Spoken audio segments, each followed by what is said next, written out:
The night I found the baby in my husband's office, I thought it was some kind of cruel joke. But the truth?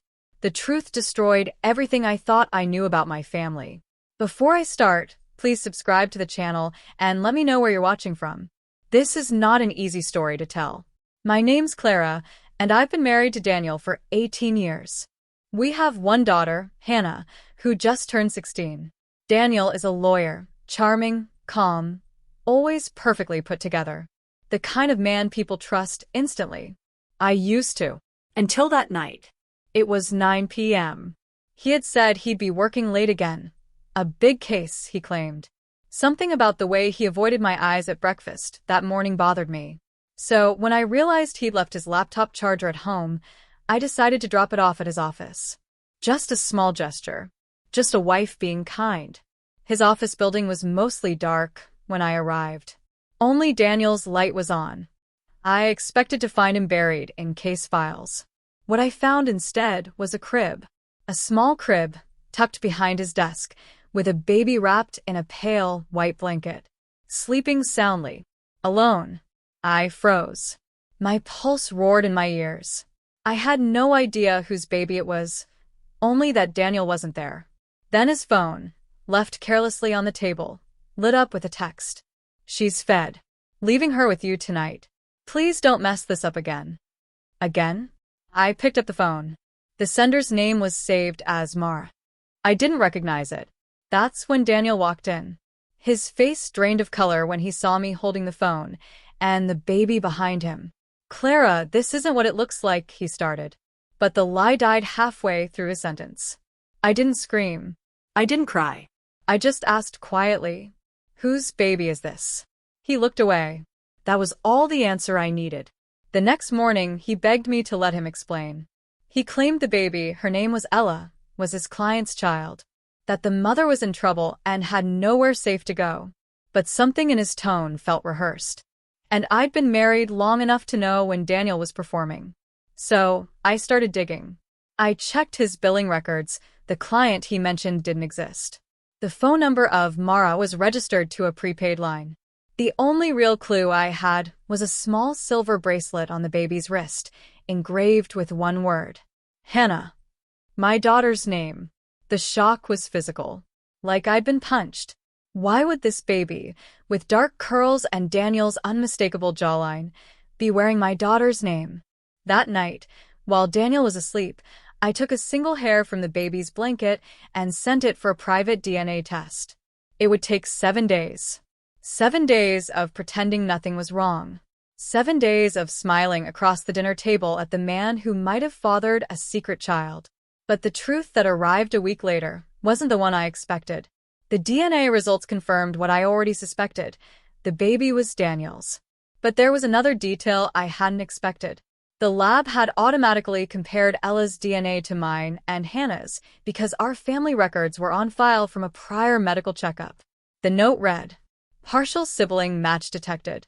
Hannah and Ella share a paternal relationship, but maternal markers indicate they are half-sisters." Which made sense until I saw the second line. Maternal match probability, 99.9%. I felt my knees give out.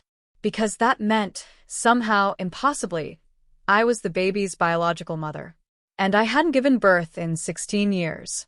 I spent the entire night staring at that envelope. The result couldn't be real. It said I was the baby's biological mother. But I hadn't been pregnant. Not in 16 years. Not since Hannah. At first, I thought it was a lab mistake. I called the clinic. They confirmed the sample was tested twice. Same result. The representative even sounded impressed.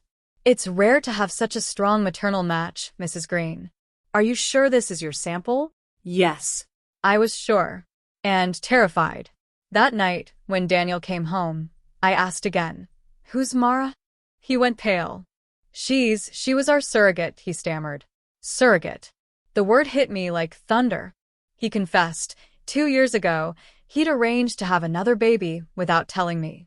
He said he wanted a second chance, that I had changed, and he missed the woman I used to be.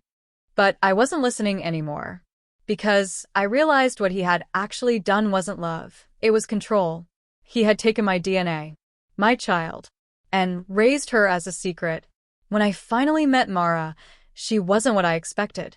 She wasn't young or seductive. She was quiet, soft-spoken, and scared. She agreed to meet me at a coffee shop after I texted her pretending to be Daniel's assistant. The moment she saw me, she froze. I told him this would happen, she whispered. According to her, Daniel had told her I had given consent.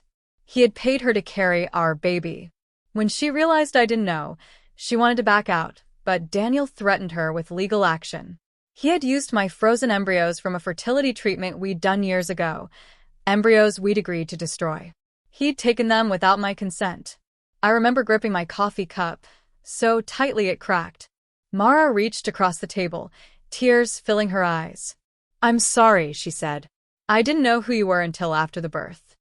I left without finishing my drink. The next call I made was to my lawyer. My lawyer, Rebecca, listened carefully. Then she said the words that made everything sharper. "If he used your embryos without consent, that's reproductive fraud and possibly medical conspiracy." We began gathering evidence quietly. Daniel had kept detailed files, he always did. I just had to find them. Over the next week, I became a ghost in my own home, smiling through dinners, pretending everything was fine while I copied emails, invoices, and bank transfers. The fertility clinic had accepted his forged consent forms, and the surrogate contract listed both our signatures, mine included, perfectly replicated. He'd even used my old notary stamp. Rebecca looked at me across her desk. "Clara, this is criminal. You could take everything, the firm, the house, even custody of the child. But the strange thing? All I wanted was the truth." Daniel must have sensed my distance, because he started overcompensating. Flowers at breakfast, weekend trips, long apologies about wanting to reconnect. But I could see it in his eyes. Fear. One night, while he showered, I unlocked his briefcase. Inside was a memory stick labeled Client, Private Case. I plugged it into my laptop and my stomach turned. Dozens of photos of baby Ella, Mara holding her, and then Hannah, my daughter, in their home, holding that same baby, smiling. The timestamp was 3 months before I found the crib. My hands shook as I scrolled further. Voice messages from Mara to Daniel. "Hannah's getting attached. She thinks Ella is her sister's baby, not ours. I don't want to confuse her." He'd introduced our daughter to the child, while lying to both of us. That night, I couldn't sleep. I started recording everything. I confronted Daniel at dawn. He denied everything until I pressed play on the recording. Mara's voice filled the room. Then silence. Then his breakdown. He tried to spin it. "I just wanted another child, Clara. You were so focused on your work. I thought we'd be happy again." Happy? He'd stolen my body, my trust, my motherhood, and called it love. I told him to leave. He refused. So I called the police. By the time they arrived, he'd smashed his phone and destroyed files, screaming that I'd ruined his life. But I had backups. Every file, every photo, every forged document. Rebecca filed the case that afternoon. News travels fast when a lawyer gets caught. Within days, Daniel's firm suspended him. His colleagues avoided eye contact at the grocery store. Mara went into hiding. The clinic issued a public apology and offered a settlement I refused to sign. My phone buzzed nonstop. Journalists, friends, distant relatives, all wanting my side. But I didn't give interviews. Instead, I wrote one statement. Some truths destroy, but silence destroys more. And then I disappeared for a while. Me, Hannah, and baby Ella. Hannah was quiet the first few weeks. She didn't ask about her father. Until one night she did. "Mom," she said softly, "is Ella my sister?" I looked at her, this smart, strong girl who'd watched everything crumble. And I told her the truth. "She's your sister by blood, yes. But how she came into this world wasn't right. We'll love her and we'll protect her, but we'll never lie again." Hannah cried. Then she said something that made me cry too. Then maybe this is what he meant by wanting a second chance. But not for him, for us. 6 months later, Daniel stood in court, facing charges of medical fraud, forgery, and coercion. He tried to paint me as vindictive. But the evidence was overwhelming. The judge's words were clear. You treated life as property. That is unforgivable. Daniel was sentenced to 5 years. The clinic lost its license.